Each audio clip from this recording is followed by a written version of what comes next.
Elvana, do të filloja me juve, sepse thash që jo çdo herë fëminia, rinia dhe jeta jote ka qenë, po ka qenë ndritshme, sa të shohim na duke shkëlqyer çdo ditë më shumë në çdo aktivitet tëndin, prezente në media, privat, duke udhëtuar,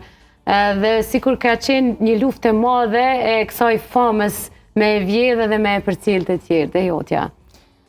Është e vërtet, ndoshta për faktin se unë kom qenë një personalitet krejt ndryshe prej atyre që populli i Kosovës edhe mediat janë mësuar po aktive nëpër media.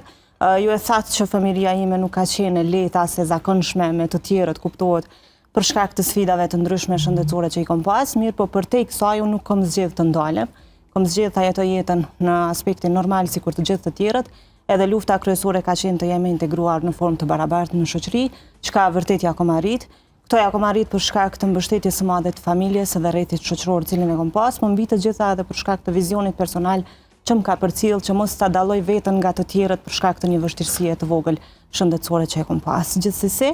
kur sot po flasim ndoshta shumë vite prapa, jo me lumtur për gjithë rrugtimin që e kam bërë në jetë, pavarësisht që siç e thatë edhe ju nuk ka qenë i lehtë, por që sot konsiderohet i suksesshëm, edhe besoj që është motiv edhe për shumë gjenerata të tjera të cilat mbase mund t'i kalojnë sfidat e mia në jetë.